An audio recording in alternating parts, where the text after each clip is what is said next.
இந்த கோயிலில் இருக்க முருகர் காலையில் குழந்தையாகவும், மதிய நேரத்தில் இளைஞனாகவும், மாலை நேரத்தில் முதியோராகவும் 3 தோற்றங்களில் காட்சியளிப்பார். இப்படி ஒரு அதிசய கோயில் சென்னையிலேருந்து ஒரு 35 கிலோமீட்டர் தூரத்தில் பொன்னேரி பக்கத்தில் ஆண்டார்குப்பங்கிற ஊரில் இருக்குது.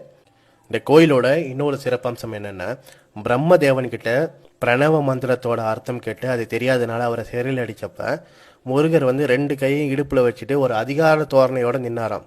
அதே மாதிரி அதிகார தோரணையோட இங்கே காட்சி அளிக்கிறார்.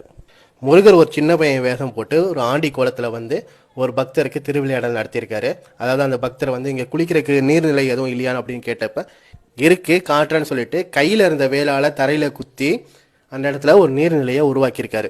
இது ஒரு பரிகார ஸ்தலம். குழந்தை வேண்டவங்க புத்திசாலியான குழந்தை வேண்டும்னு சொல்லிட்டு இங்கே பரிகாரம் பண்ணுவாங்க தொட்டில் கட்டி. அதே மாதிரி அரசு வேலை, அதிகாரத்துக்குரிய வேலைக்கு போகணும் அப்படின்னு ஆசைப்படுறவங்களும் இங்கே வேண்டுதல் செஞ்சால் நடக்கும்னு சொல்கிறாங்க. இந்த கோவில் கல்வெட்டில் பிரம்மர் தலையில் முருகர் கொட்டுற மாதிரியும், அதே மாதிரி அந்த முருகர் தன் கையில் இந்த வேளால் குத்தி இங்கே நீர்நிலையை உருவாக்குன மாதிரியும் இங்கே சிற்பங்கள்லாம் வச்சுருக்காங்க. இந்த கோயிலும் சிறுவாபுரி முருகர் கோயிலும் ரொம்ப ரொம்ப பக்கத்துலேயே இருக்குது. நீங்கள் சிறுவாபுரி வந்தீங்கன்னா மறக்காமல் இதையும் விசிட் பண்ணிட்டு போங்க. இந்த கோயிலுக்கு கோயம்பேட்டிலேருந்து பொன்னேரி வரைக்கும் பஸ் இருக்குது. நீங்கள் இந்த கோயிலுக்கு ஆல்ரெடி போயிருந்தீங்களா? உங்கள் அனுபவத்தை ஷேர் பண்ணிக்கோங்க.